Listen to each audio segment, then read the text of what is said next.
नमस्कार दोस्तों। रोहित हेयर। आप लोगों ने तो 67th बीपीएससी का एग्ज़ाम दिया होगा और 67th बीपीएससी का एग्ज़ाम देने के बाद अगर आप प्राइमा फेसी देखें तो अभी आपका सीडीपीओ का एग्ज़ाम माथे पर है। तो अगर प्राइमा फेसी देखें तो कुछ फैक्टर्स हैं जिसको मैं बहुत शॉर्ट में डिस्कस आपके साथ करना चाहता हूँ। पहला कि जो भी हम लोगों ने सीडीपीओ का क्वेश्चंस बनाया है it is in line with the questions which have been asked in the 67th BPSC. क्योंकि देखिए जो क्वेश्चन सेटर होता है सीडीपीओ का और बीपीएससी का दोनों एक ही लोग सेट करते हैं। तो इट गिव्स अस अ कि मतलब क्या होता है ना, एक हम लोग को आइडिया कुछ दिया कि जो बीपीएससी का जो प्रश्न पत्र सेट किया गया 67th बीपीएससी में उसी तर्ज पर या उसी टॉपिक के इर्द गिर्द क्वेश्चन घूमेगा। नॉट एग्जैक्टली बट इर्द गिर्द उसी के यहाँ घूमेगा। दूसरी बात कि यार जो भी आप लोग देखिए बहुत सारे आपको मेंटर हैं और गाइड करते हैं, पर जो हम लोगों का असेसमेंट है उसमें क्राउन का ज़माना चला गया, लूसेंट का ज़माना चला गया। अब क्राउन और लूसेंट बेसिकली बिहार दरोगा वगैरह के लिए इस्तेमाल होंगे, but they will not be मतलब they will not be a substitute to the NCERTs. क्योंकि अब अगर आप क्वेश्चंस देखें, ज्योग्राफी का क्वेश्चंस देखें, हिस्ट्री का क्वेश्चन देखें, तो now they are shifting towards the conceptual angle, right. तो you can get the conceptual understanding of the things only if you refer to the standard books like the NCERT। जो 1 महीना 2 महीना 3 महीना समय मिलेगा after CDPO examinations will come with a very concrete plans. और अगर आप लोगों ने देखिए आपने 67th बीपीएससी दिया होगा और टेलीग्राम ग्रुप में हम देखते हैं कि सबका 110 105 के आसपास आ रहा है, तो आप लोगों का नंबर देख के बहुत अच्छा लगता है। और हम लोगों ने बिहार स्पेशल करंट और थोड़ा बहुत साइंस वगैरह कवर किया है, तो उसमें मैक्सिमम क्वेश्चंस टकराए हैं। आप लोग जाकर उसको चेक भी कर लीजिए और हम लोगों ने वीडियो भी बनाया है, ठीक है। नाउ लेट अस स्टार्ट, है ना। जो बिहार के लोग हैं उनके लिए एक प्रश्न आसान है, हम लोग तो बचपन से सुनते आए हैं और आप भी सुनते आए होंगे कि he was a bright student and once his teacher commented examinee is better than examiner, which freedom fighter is being talked about. अगर आप बिहार के हैं तो इसका करेक्ट उत्तर है राजेंद्र प्रसाद। राजेंद्र प्रसाद जो हैं, आपको पता है कि राजेंद्र प्रसाद को अजात शत्रु भी कहा जाता है क्योंकि इनका कोई दुश्मन नहीं था। इतने इनका मृदुल स्वभाव के हैं, इतने सौम्य व्यक्तित्व हैं कि इनको अजात शत्रु कहा जाता है। He is often called as the gentleman of the Indian politics. इतना अच्छा इनका व्यवहार है कि इनको gentleman of the Indian politics भी कहा जाता है। दूसरी बात, इनका गांव कहाँ है? जीरादेई है। किस जिला में है? सीवान में है। ये सब बताया हुआ है। ये पत्रिका निकालते थे, उस पत्रिका का क्या नाम था? Patna law weekly. एक और हिंदी पत्रिका निकालते थे जिसका नाम था देश। राजेंद्र बाबू पहले राष्ट्रपति बनते हैं 1962 के समय। इनको भारत रत्न से सम्मानित किया गया और भारत रत्न से सम्मानित होने के बाद राष्ट्रपति भवन छोड़ते हैं और सीधा पटना के सदाकत आश्रम में अंतिम दिनों में अपना समय बिताते हैं, जो अभी आज के डेट में बिहार प्रदेश कांग्रेस कमेटी का ऑफिस है। और वहाँ पर एक उनका म्यूजियम भी है जहाँ पे उनके बिलोंगिंग्स प्रेजेंट हैं। राजेंद्र बाबू इतना प्रेसिडेंसी कॉलेज कलकत्ता में पढ़ते थे और इतना अच्छा आंसर लिख रहे थे कि जो एग्जामिनर है इनका कॉपी पढ़ता है और एग्जामिनर इनका कॉपी पढ़ने के बाद बोलता है कि परीक्षार्थी परीक्षक से अच्छा है। और इससे बड़ा कॉम्प्लीमेंट एक विद्यार्थी के लिए कभी भी नहीं हो सकता कि जब आपका परीक्षा लेने वाला ये कहता है, कॉपी चेकर इवेल्युएटर आपका ये कहता है कि परीक्षार्थी परीक्षक से अच्छा है। दूसरी बात, राजेंद्र बाबू कितने बार कांग्रेस पार्टी के अध्यक्ष बनते हैं? 3 बार बनते हैं। पहली बार राजेंद्र बाबू 1934 बॉम्बे सेशन में अध्यक्ष बनते हैं। दूसरी बार जब त्रिपुरी क्राइसिस हो जाता है तब अध्यक्ष बनते हैं, जब सुभाष चंद्र बोस हटते हैं तो। और तीसरी बार जब JB कृपलानी 1947 में हटते हैं तो राजेंद्र बाबू को अध्यक्ष बनाया जाता है। राजेंद्र बाबू जब इंटरिम गवर्नमेंट बनती है, ये हम पहले बताए हुए हैं पर फिर भी जो नए लोग हैं उनको रिवीजन करवा दे रहे हैं। जो इंटरिम सरकार बनती है, इंटरिम सरकार में राजेंद्र बाबू फूड एंड एग्रीकल्चर मिनिस्टर बनते हैं।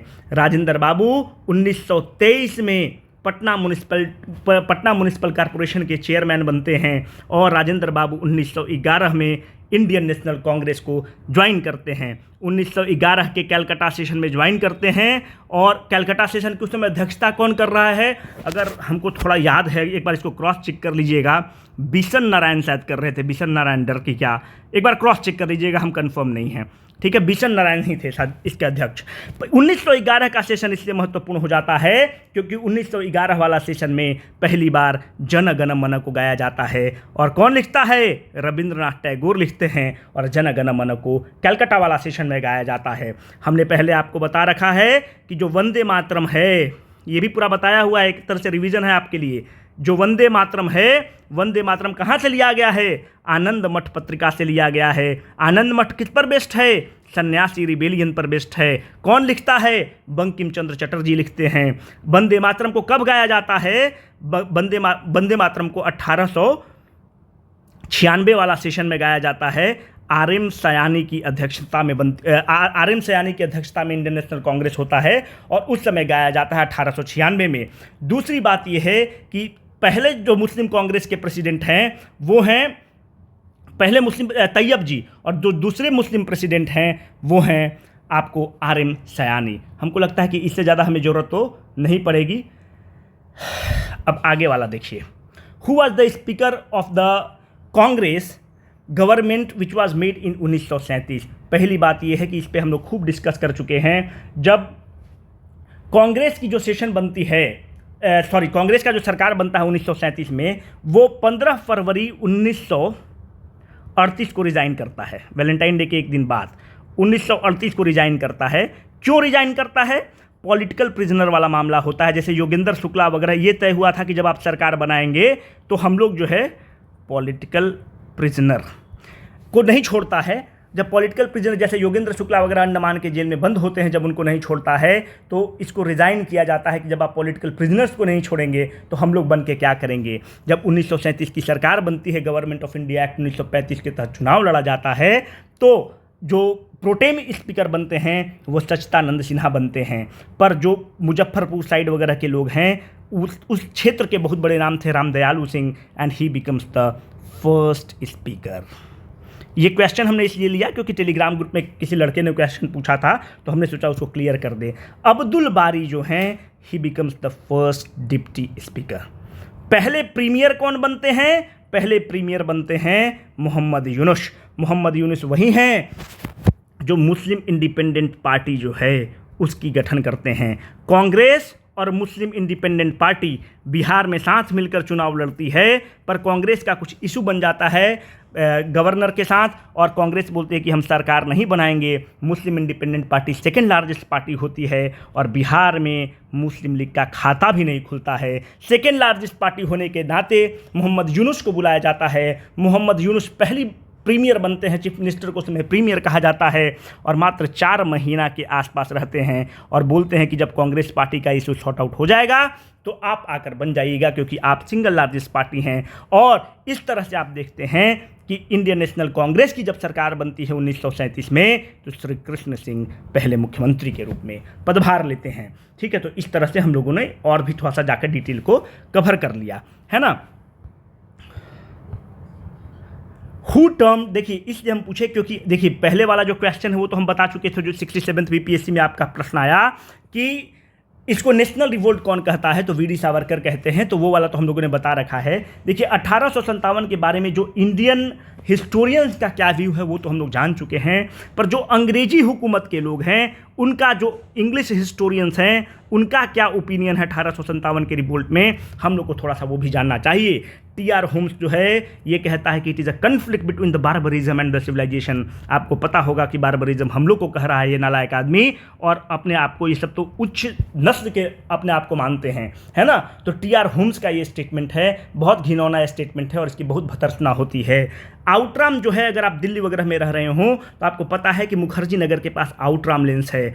आउटराम जो है दिल्ली में 1857 की क्रांति को दबा रहा है, निकोलस क्रांति को दबा रहा है दिल्ली में। आउटराम कहता है कि 1857, अब हम लोग हिंदी वाला तो कर चुके हैं कि जो इंडियन हिस्टोरियंस का क्या व्यू है 1857 पे, पर 1857 पे जो विदेशी हिस्टोरियंस का व्यू है उसमें आउटराम कहता है कि 1857 की जो क्रांति है ये एक मुस्लिम कॉन्स्पिरेसी है। क्यों कहता है ये महत्वपूर्ण है, रटने से काम नहीं चलेगा, फिर बीपीएससी कंसेप्ट वाला रहा क्या। अब देखिए हम लोग थोड़ा सा कॉन्सेप्चुअल एंगल पे डिस्कस करते हैं, लाइटर थिंग्स अपार्ट। अब चलिए, मुस्लिम कॉन्स्पिरेसी इसलिए कहता है क्योंकि ईस्ट इंडिया कंपनी जो है मुगल्स के बाद आती है, तो ऐसा लगता है आउटरम को, उनका व्यू पॉइंट ये है कि East India Company is successor to the Mughals. और 1857 की क्रांति को नेशनल लेवल पे कौन लीड कर रहा है, बहादुर शाह जफर लीड कर रहे हैं, वो मुगल के वंशज हैं। तो उन्हें लगता है कि मुगल जो है, मुस्लिम कॉन्स्पिरेसी जो है, मुस्लिम बहुत बहादुरी से लड़ते हैं। देखिए मुस्लिम जो कौम है वो स्वतंत्रता संग्राम में जितना हम लोगों का योगदान है, उससे तनिक भी इवन आउंस उसका योगदान कम नहीं है। अगर बाबू वीर कुंवर सिंह का योगदान है तो पटना में पीर अली ने भी अपना सुप्रीम सेक्रीफाइस दिया है ना। तो उनका इस युद्ध में, इस लड़ाई में कहीं भी उनका कम योगदान नहीं है। इसलिए जब आप उसको किसी भी धर्म के, किसी भी कास्ट के, किसी भी मजहब के लोगों को आप सेकेंड ग्रेड नागरिक के रूप में ट्रीट करते हैं, उसको आप बोलते हैं कि तुम द्वितीय दर्जे के नागरिक हो, तो रिवोल्ट में खड़ा होगा, क्योंकि उसका हक है, उसके पूर्वज स्वतंत्रता संग्राम में लड़े हैं।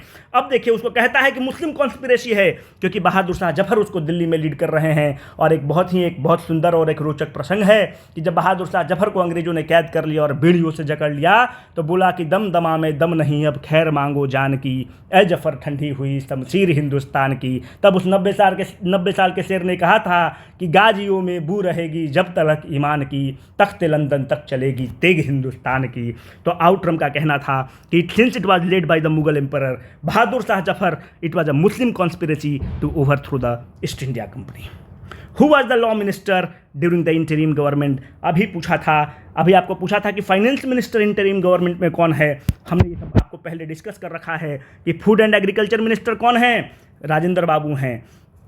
लॉ मिनिस्टर कौन है, जोगेंद्र नाथ मंडल हैं। और अच्छा देखिए उसमें मुस्लिम लीग क्या है कि इंटरिम की सरकार को लेट से ज्वाइन करता है। पहले कांग्रेस कर लेती है, जिसकी अध्यक्ष, जिसको लीड कौन कर रहे हैं, पंडित नेहरू लीड कर रहे हैं। लेबर मंत्री कौन बनता है ये भी देख लिया जाए। लेबर मंत्री बाबूजी को बनाया जाता है। बाबूजी किसको कहते हैं, बाबू जगजीवन राम को कहते हैं।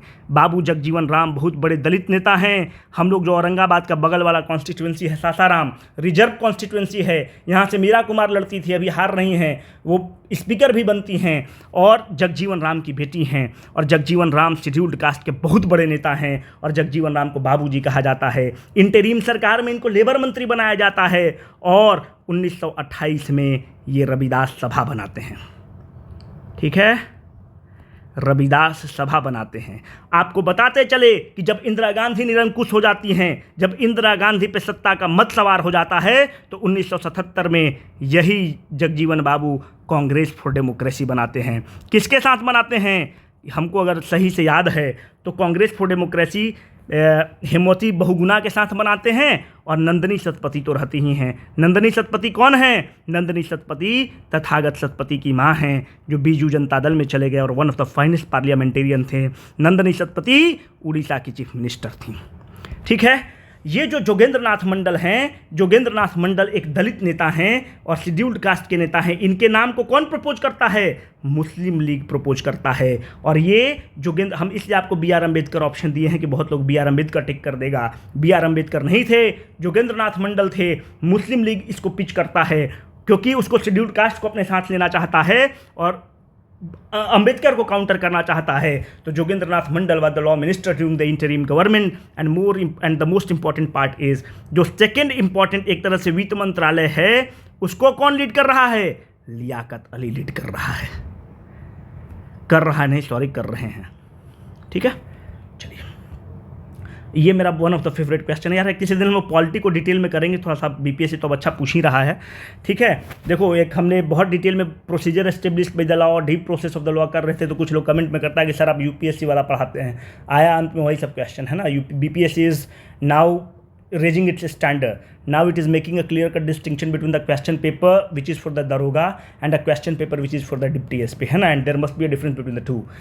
देखो, consultative jurisdiction of the Supreme court deals with article of the constitution. देखिए 100 नंबर का आर्टिकल किससे डील करता है, 100 नंबर का आर्टिकल जो है, अगर मामला टाई कर गया, मानते हैं कि किसी बिल पर वोट हो रहा है या कुछ भी हो रहा है, 100 अपोजिशन का हो गया, 100 सत्ता पक्ष का हो गया, तो जो स्पीकर हैं उनका भी एक कास्टिंग वोट होता है। तो article 100 deals with the casting vote of the speaker, ठीक है, tie vote of the speaker, casting vote of speaker, है ना। दूसरी बात अगर आप देखें तो आर्टिकल नंबर 108 किससे डील करता है?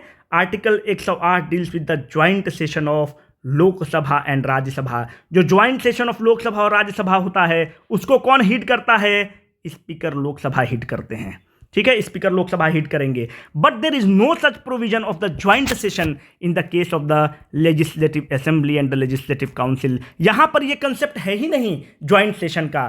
तीसरी बात, आर्टिकल नंबर 137 किससे डील करता है? अगर आपने सुप्रीम कोर्ट को देखा होगा, सुप्रीम कोर्ट अपने डिसीजन को रिव्यू करता है। Article 137 deals with the review of the judgement of the Supreme Court. Article 143 one of the most, मेरा फेवरेट आर्टिकल है। इसके तहत जो बॉस है देश का, आप कुछ भी कहिए, देश का बॉस कौन है? राष्ट्रपति है। इससे बड़ा बॉस कोई नहीं है यार। ये जो सुप्रीम कोर्ट के जज हैं कौन नियुक्त करता है? साइन बॉस का है, राष्ट्रपति का है। अब जो राष्ट्रपति महोदय हैं, अगर राष्ट्रपति महोदय एन.वी. रमन्ना जी को बोलेंगे कि अभी जा रहे हैं हम नेपाल, नेपाल में एक ट्रीटी हो चुका है, 1900 संविधान के बनने की पहले की ट्रीटी है, प्री कॉन्स्टिट्यूशनल ट्रीटी है, ठीक है, इसको बताएंगे क्या है। प्री कॉन्स्टिट्यूशनल ट्रीटी है, कॉन्स्टिट्यूशन बनने की पहले एक ट्रीटी हो चुकी है, उस पर हमको हस्ताक्षर करना है। आप हमको सलाह दीजिए कि हमको साइन करना चाहिए कि नहीं करना चाहिए। अभी मानते हैं कि एक बोला जा रहा है कि मानते हैं यूपीएससी में हम 32 साल को बढ़ा के हम 40 साल करना चाहता है सरकार। इस पर भी आप सलाह मांग रहे हैं सुप्रीम कोर्ट एन.वी. रमन्ना से। एन.वी. रमन्ना साहब जो हैं, जो प्री कॉन्स्टिट्यूशनल ट्रीटी है, जो अपना संविधान बनने से पहले की ट्रीटी है, अगर उसका कुछ मामला है, उसका कुछ सनद है, अगर उस पर इसको आप कहते हैं रेफरेंस भी, ठीक है, this is also called the reference.